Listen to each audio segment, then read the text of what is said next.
Well, good morning, everyone.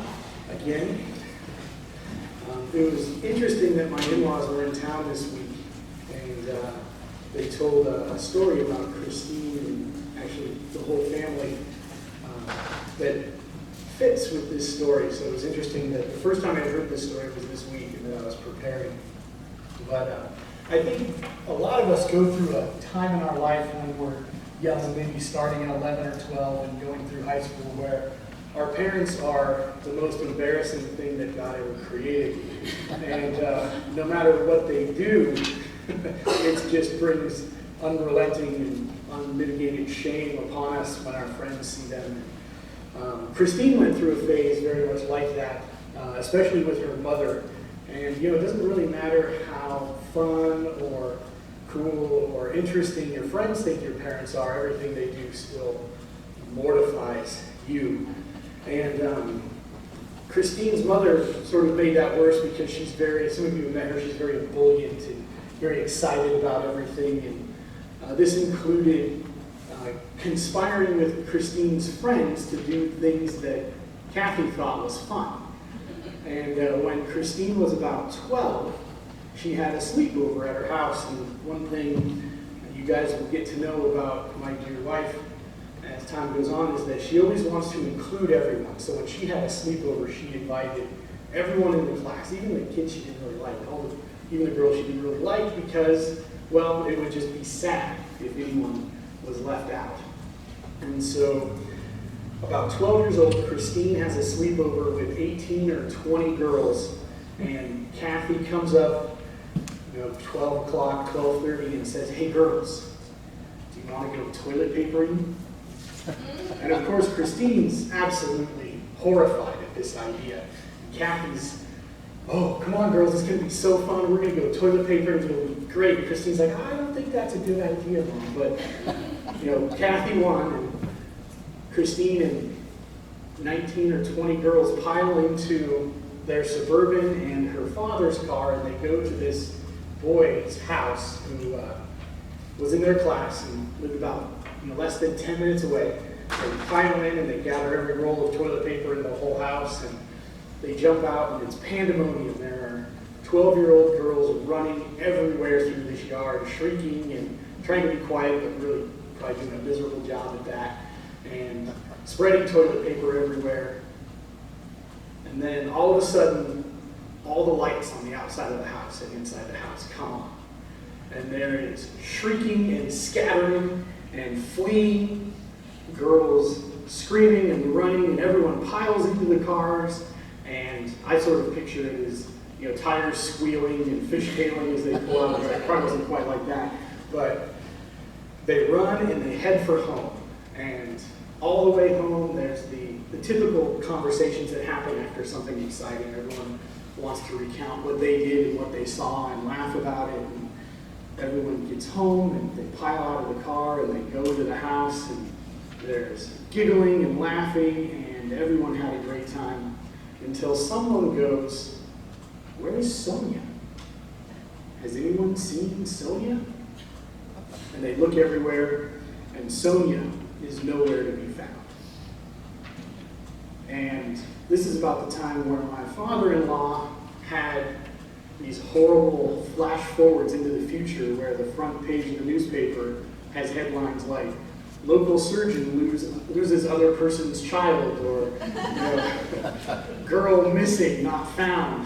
And he jumps in his car and drives back to the house, worried the whole time that they're not going to find Sonia.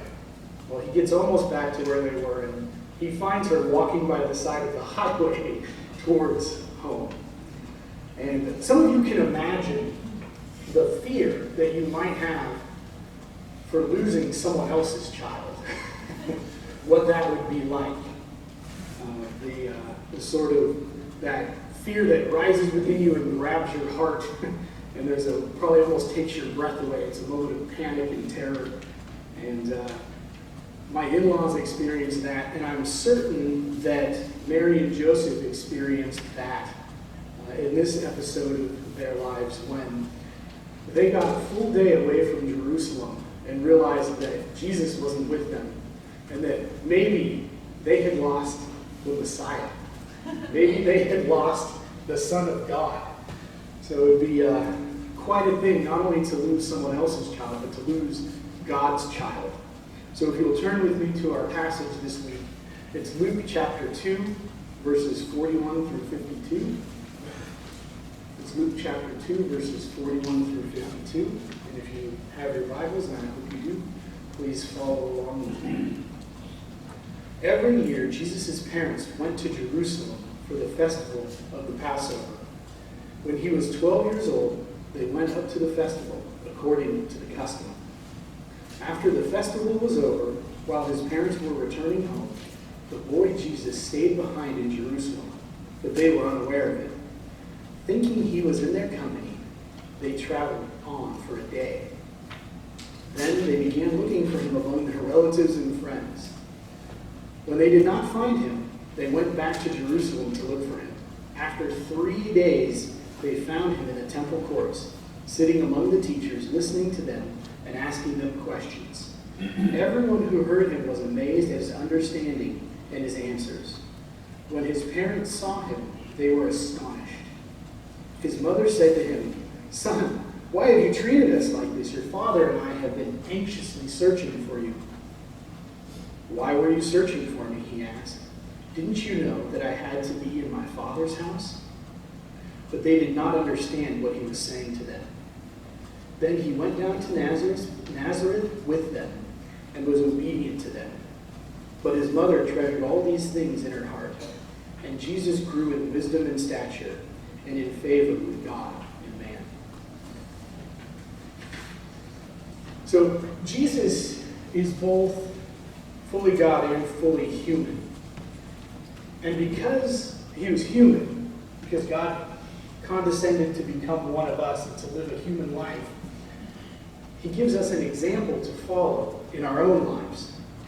So when we say that we want to be more Christ-like, or that we want to be more like Jesus, or we ask the now sort of cliched question, what would Jesus do?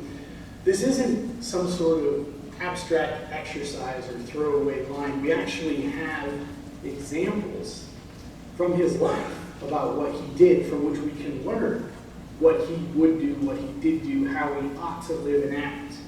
And in this story, there's no exception to that. He shows us several things about what we should do and how we should live.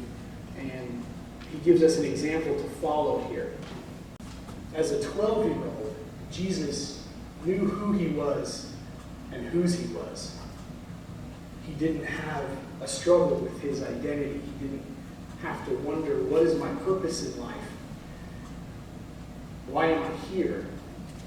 He knew at that early age that he was the Son of God. And this is, I think, a very encouraging thing, because if Jesus is an example to us, it tells us that we can know who we are, and we can know what our purpose is, even at a young age. And that we ought to teach young people this and young believers this and encourage them that they don't have to believe what other people tell them about how they should find themselves or define their own identity or discover who they are. Jesus didn't need to go through a period in his life of self-actualization where he tried everything under the sun to see what was good and what wasn't and suffered all the consequences of that. He didn't need to backpack around the world until he was 29 and discover himself. He didn't need to try a dozen different majors. He didn't need to experience all of these things that a lot of people are told they need to now to know who they are, because he knew who he was, because God had told him who he was. And God defined who he was and said, these things are good and these things are not. This is not a message that our young people get told. This is not a message that some of us even believe ourselves all the time. But I think we owe it to young believers to tell them repeatedly that if you believe in Jesus Christ, if you are an adopted child of God, that is your identity. And you do not need to go and seek and try to discover who you are. That you can be confident in that. And that you can rely on what God has told you about who you are and what you need and what is good for you and what is not. And I think the flip side of that is that as adults, we ought to realize that young people, young believers can have a tremendous faith in God and a deep passion to follow Him. We ought not be surprised when we see this. I was told a story by my wife, who now gets 50 cents this week because she comes up twice in this sermon. But if you want to know what that's about, go ahead and ask Terry. But when Christine was about 17 or 18 years old, she found herself on a plane, and as some of you know, planes are an opportunity to either put on your headphones and really hope that no one talks to you at all, or an opportunity to have deep, meaningful conversations with strangers that you're never going to see again. And Christine was, like I said, about 17 or 18 years old. She was on a long flight, and a very put-together woman sat next to her, and this woman was probably in her 30s or 40s, and I believe she was some sort of professor. She was a teacher, a very, let's say, cosmopolitan person. And Christine was a very joyful young believer and took this opportunity to share the gospel with this woman and share her own passion for following Jesus and some of the hopes and plans that she had for her future as a follower of Jesus Christ. And as she was pouring these things out, this woman got a sort of sly, condescending smile and said, "You're very intelligent, honey. Don't be too hard on yourself when you find out later that all of this isn't true." And I think that some of us don't quite have that attitude. I hope we don't. But I think there are ways in which we sell young believers short. We don't expect them to have the depth of faith or knowledge or the interest. And instead of being surprised when we encounter one that does, we ought to encourage them in that and recognize that and be humble enough to listen to them and even learn some things about God from them. And we ought to frankly expect our young people to want that and encourage them to pursue that. There is a very sad thing that goes on where a lot of children who grow up in church leave. And I think that a lot of that comes from we don't show them how to be good Christians. We don't really teach them. We don't show them how to love one another well. We get too busy with other things that are good but less important than that. And we don't really show them that they believe it. And we don't really expect them to do more than we do. And I think this passage brings up an opportunity for us all to focus on what's important. And I'm not saying this to people only people who have children. We all have opportunities to love and care for and know the young believers in our midst and the young people around us. So I ask that we consider this and we take the time to see how can we love one another well, how can we care for one another, encourage one another as a church, and how can we look around at the young people around us and teach them and show them what it really means to be a follower of Jesus. Please pray with me. Father, I thank you for your word, even those that challenge and convict us, even those words that show us how far from your perfect example we are sometimes.